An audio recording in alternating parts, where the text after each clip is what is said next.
Car ಸ್ಫೋಟಿಸುವ ಮುನ್ನ ಚಾಕುವನ್ನ ಇರಿದಿದ್ದ ನಾಗೇಂದ್ರ.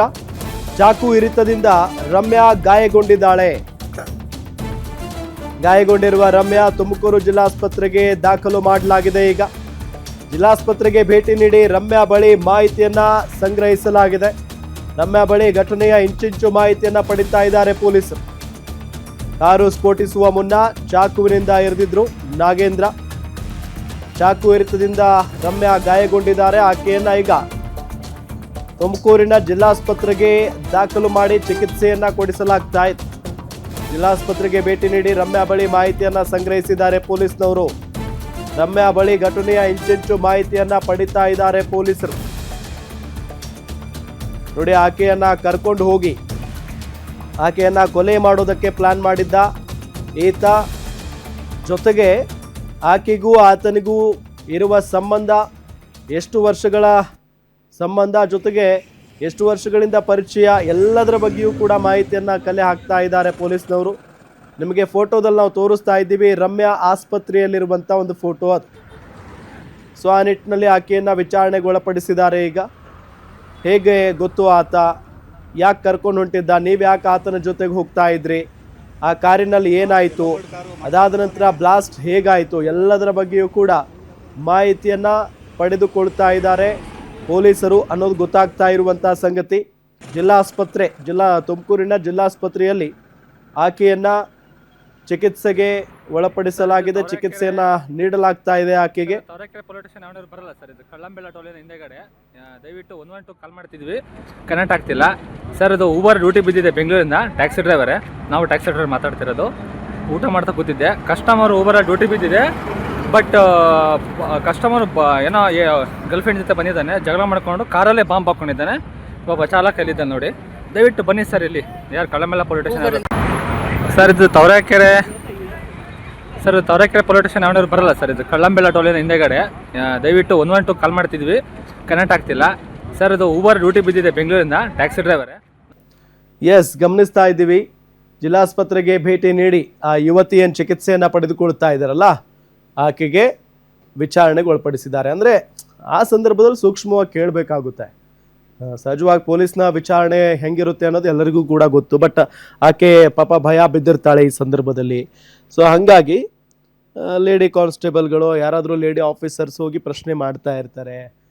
ಹೇಗೆ ಪರಿಚಯ ಆಯಿತು ನಿನಗೂ ಮತ್ತು ಆತನಿಗೂ, ಎಷ್ಟು ವರ್ಷಗಳಿಂದ ನಿಮ್ಮಿಬ್ಬರ ನಡುವಿನ ಸಂಬಂಧ ಇದೆ, ಸೊ ಅದಾದ ನಂತರ ಯಾಕೆ ಬ್ರೇಕಪ್ ಆಯಿತು, ಜೊತೆಗೆ ಏನಾದರೂ ಜಗಳ ಆಗ್ತಾ ಇತ್ತಾ, ಈಗ ಆತ ನಿನ್ನನ್ನು ಕಿಡ್ನಾಪ್ ಮಾಡ್ಕೊಂಡು ಬಂದ ಅಥವಾ ನೀನೇ ಬಂದ್ಯಾ ಆತನ ಜೊತೆಗೆ, ಅದಾದ ನಂತರ ಕಾರಲ್ಲಿ ಕೂರಿಸ್ಕೊಂಡ್ಮೇಲೆ ಆ ಚಾಲಕನಿಗೆ ಏನೂ ಗೊತ್ತಾಗ್ಲಿಲ್ವಾ ನಿಮ್ಮಿಬ್ಬರ ನಡುವಿನ ಮಾತುಕತೆ, ಜೊತೆಗೆ ಚಾಕುವಿನಿಂದ ಇರಿಯೋದಕ್ಕೆ ಬಂದಿದ್ದ, ಎಲ್ಲೆಲ್ಲಿ ಇರುದ, ಸೊ ಎಲ್ಲ ಹೀಗೆ ಸೂಕ್ಷ್ಮವಾಗಿ ಪ್ರಶ್ನೆಗಳನ್ನ ಮಾಡ್ತಾರೆ. ಬೆಂಗಳೂರಿನ ಸಿದ್ದಾಪುರದಲ್ಲಿ ರಮ್ಯಾ ವಾಸ ಮಾಡ್ಕೊಂಡಿದ್ದಂತೆ. ನಾಗೇಂದ್ರ ರಮ್ಯಾಳನ್ನ ಎಳೆದೊಯ್ತಾ ಇದ್ದಂತೆ ಸ್ನೇಹಿತೆ ಭಯಗೊಂಡಿದ್ಲು. ಸಿದ್ದಾಪುರ ಠಾಣೆಗೆ ಹೋಗಿ ದೂರು ನೀಡಿದ ರಮ್ಯಾ ಸ್ನೇಹಿತೆ. ರಮ್ಯಾಳನ್ನ ನಾಗೇಂದ್ರ ಕಿಡ್ನಾಪ್ ಮಾಡಿದ್ದಾನೆ ಅಂತ ದೂರು ದಾಖಲಾಗಿದೆ. ರಮ್ಯಾ ಸ್ನೇಹಿತೆ ದೂರು ನೀಡ್ತಾ ಇದ್ದಂತೆ ಪೊಲೀಸ್ನವರು ಅಲರ್ಟ್ ಆಗ್ತಾರೆ. ತಕ್ಷಣ ನಾಗೇಂದ್ರಗೆ ಕರೆ ಮಾಡ್ತಾರೆ ಸಿದ್ದಾಪುರ ಪೊಲೀಸರು.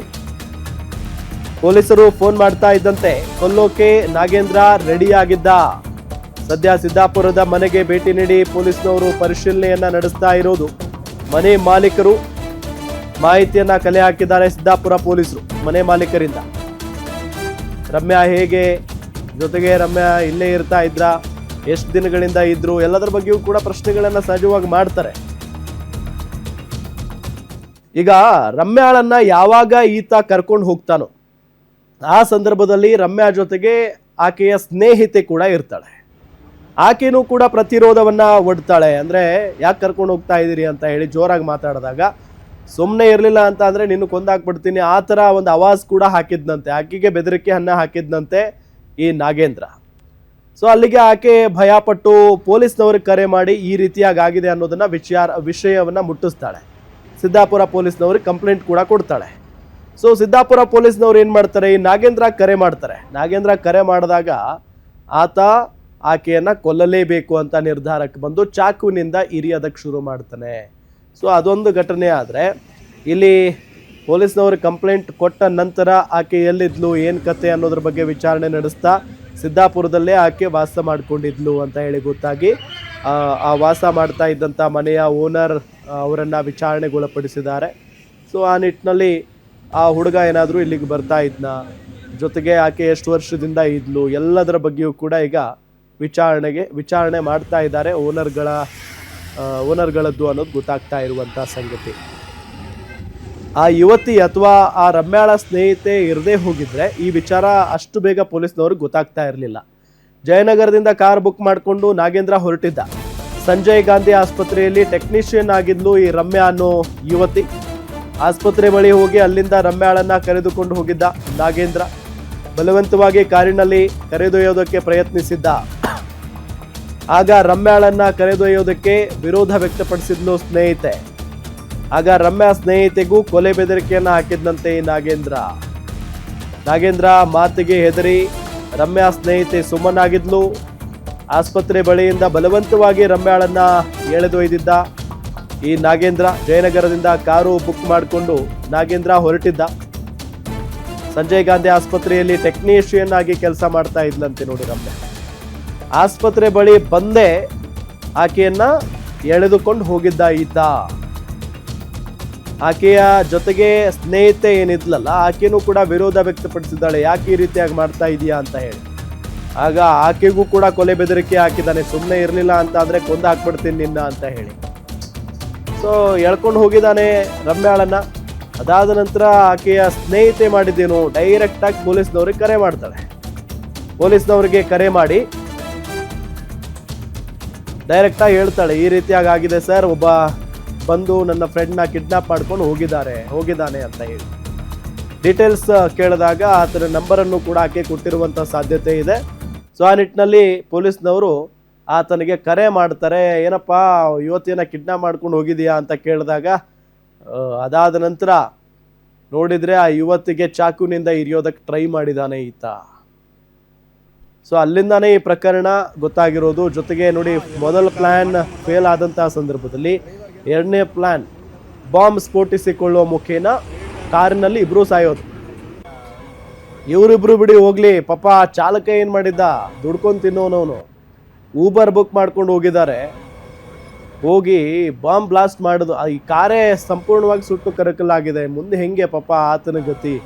ಈ ಪ್ರಕರಣ ಒಂದು ಕಡೆ ಆದರೆ ಆತ ದುಡ್ಕೊಂಡು ತಿನ್ನೋನು ಪಾಪ, ಆತನೂ ಕೂಡ ಒದ್ದಾಡ್ತಾ ಇರ್ತಾನೆ. ಈಗ ಹೆಂಗೋ ಬದುಕ್ತು ಬಡ ಜೀವ ಅಂತ ಹೇಳಿ ಬೆಂಗಳೂರೇ ಬಿಟ್ಟು ಹೋಗ್ತಾನೋ ಏನು ಕತೆನೋ ಈಗ ಅವನು. ಸೊ ಹಂಗಿರುತ್ತೆ ಪರಿಸ್ಥಿತಿಗಳು, ಎಲ್ಲರದು ಒಂದೇ ಇರಲ್ಲ ಜೀವನ. ಸೊ ಆ ನಿಟ್ಟಿನಲ್ಲಿ ಈಗ ಪ್ರಕರಣ ಟ್ವಿಸ್ಟ್ ಮೇಲೆ ಟ್ವಿಸ್ಟ್ ಪಡೆದುಕೊಳ್ತಾ ಇದೆ. ಬಟ್ ಈಗ ಈ ಪ್ಲ್ಯಾನ್ ಮಾಡಿದ್ದಂಥ ವ್ಯಕ್ತಿಯಂತೂ ಸತ್ತು ಹೋಗಿದ್ದಾನೆ. ಸೊ ಆ ನಿಟ್ಟಿನಲ್ಲಿ ಈಗ ಇದರ ಹಿನ್ನೆಲೆ ಗೊತ್ತಾಗಬೇಕಾಗಿದೆ ಎಲ್ರಿಗೂ ಕೂಡ. ಅಂದರೆ ಇವರು ಹೇಗೆ ಎಷ್ಟು ವರ್ಷಗಳಿಂದ ರಿಲೇಷನ್ಶಿಪ್ನಲ್ಲಿದ್ದರು, ಯಾವ ಕಾರಣಕ್ಕಾಗಿ ಕೊಲೆ ಮಾಡೋದಕ್ಕೆ ಮುಂದಾಗಿದ್ದ ಅಂತ ಹೇಳಿ. ಅಂದರೆ ಬ್ರೇಕಪ್ ಆಗಿದ್ದೇ ಇದಕ್ಕೆ ಕಾರಣನ? ಬ್ರೇಕಪ್ ಮಾಡ್ಕೊಂಡಿದ್ದಕ್ಕೆ ನೀವು ಈ ರೀತಿಯಾಗಿ ಕೊಲೆ ಮಾಡೋದಕ್ಕೆ ಮುಂದಾಗಿದ್ನ ಈತ? ಸಹಜವಾಗಿ ಹಲವು ಪ್ರಶ್ನೆಗಳಂತೂ ಇದ್ದೇ ಇದ್ದಾವೆ. ನೋಡಬೇಕು ಈಗ ಪೊಲೀಸರ ತನಿಖೆಯಲ್ಲಿ ಏನು ಹೊರಗಡೆ ಬರುತ್ತೆ ಅಂತ ಹೇಳಿ. ಒಂದಂತೂ ಅಲ್ಲಿನ SP ಅವರು ಹೇಳಿದರು, ಅದು ಬಾಂಬ್ ಅಂತ ಹೇಳಿ. ಪ್ರಾಥಮಿಕ ತನಿಖೆಯಲ್ಲಿ ಗೊತ್ತಾಗಿರೋದು ಬಾಂಬ್ ಬ್ಲಾಸ್ಟ್ ಆಗಿದೆ ಅಂತ ಹೇಳಿ. ಇದೆಲ್ಲದರ ಜೊತೆಗೆ ಆ ಬಾಂಬ್ ಆ ನಾಗೇಂದ್ರನ ಕೈಗೆ ಸಿಕ್ಕಿದ್ದು ಹೆಂಗೆ, ಆ ಪ್ರಶ್ನೆ ಅಂತೂ ಇದ್ದೇ ಇದೆ. ಹೇಗೆ ಸಿಕ್ತು, ಎಲ್ಲಿಂದ ತೆಗೆದುಕೊಂಡು ಬಂದ, ಯಾರು ಕೊಟ್ಟರು? ಅಷ್ಟು ಈಸಿಯಾಗಿ ಒಬ್ಬ ಸಾಮಾನ್ಯ ವ್ಯಕ್ತಿಯ ಕೈಯಲ್ಲಿ ಬಾಂಬ್ ಸಿಗೋದಕ್ಕೆ ಹೇಗೆ ಸಾಧ್ಯ? ಹಾಗಾದರೆ ಪ್ರತಿನಿತ್ಯ 100 ಕಡೆ ಬಾಂಬ್ಗಳು ಬ್ಲಾಸ್ಟ್ ಆಗೋದಕ್ಕೆ ಶುರು ಮಾಡ್ತವೆ.